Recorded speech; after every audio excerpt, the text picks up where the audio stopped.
Um, Hello, everyone. As you can tell, we are doing Speakers League over Zoom, and we have been doing it for a few months now. But there's still certainly things that we should be improving on. So that's why I'm here today to talk about some speech delivery tips over Zoom. First off, I want to talk about being prepared for your speech. You want to practice your speech over and over again over Zoom so that you can deliver a smooth and effective speech. You also want to make sure you have good internet connection so that when you're giving your presentation, it can go as smoothly as possible with no interruptions. You should also check your audio. You want to make sure that you can hear others and so that others can hear you. When the meeting starts, you can check your audio by pressing a button that there will be a pop-up when the meeting starts saying connect to audio. There's a button to test your audio. When you press that button, you can speak into it. If you hear your voice back, that means your audio works. You also want to have a professional appearance because you want to address to impress people. Here in Speakers League, you want to dress business casual. You also should have a backup plan just in case something goes wrong online. You should maybe have a phone next to you so that you can call to a meeting just in case they can't hear you. Or you can use supporting documents just in case your screen share goes wrong or internet connection problems.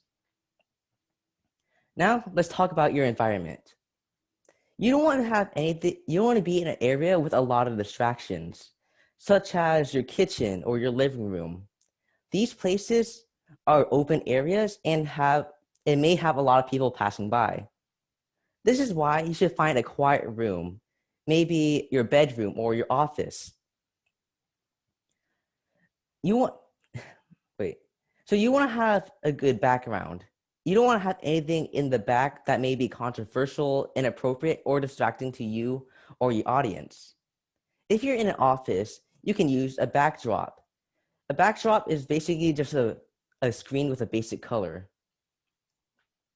Once you're in your quiet room or area, you should close all your doors, windows, turn off your phone and music, and tell your family to try not to distract you during your speech. This is to make it quiet as possible. Next, you want to have good lighting. You want to turn on all your lights around you to make you look brighter. You should open your curtains or shade if there is natural light outside. But remember, you don't want to have your light source directly behind you because it'll make you look dark. This is a bad example, like that light. You also want to position your camera right. Positioning your camera is important because we want to see you from the belly button up. This will help you see your gestures and your visual aids. You don't want to angle your camera too high or too low or to the side. We don't want to look at your ceiling too much, or we don't want to look at your toes or to the side of you. If you're standing too close to the camera, you might want to take a step back. And when you're doing a speech, you want to try to have good eye contact. You want to look straight into the camera most of the time. During your speech, you can see a video of yourself. How you see yourself is how others will see you. If you're screen sharing or sharing your screen for a presentation, you should let the chairperson know ahead of time. In order to screen share, there's a green button on the bottom of your screen. Once you press that button, it'll show you options for which window that you want to share to everyone. Once you've chosen that window, it will show to everyone what you're sharing. In order to stop the share, there will be a green bar on the top of your screen. Press the red button that says stop share in order to stop the share for everyone.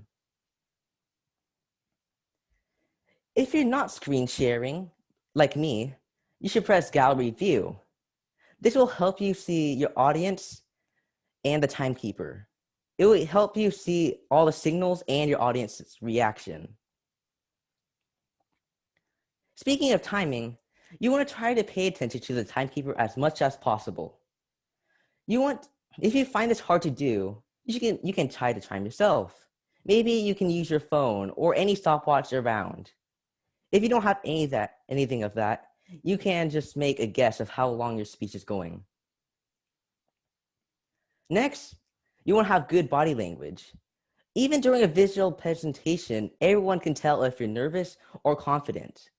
This is why you should be using gestures and do not stay too stiff. You want to treat your presentation like you're talking in front of a live audience of 100 people. So in conclusion, these are just some tips to present exquisite speech online. Your audience might have higher expectations than you think. So if you put more effort into your online presentation, you impress your audience, the chairperson, and even yourself, and deliver a winning speech. So I hope this is helpful, and thank you.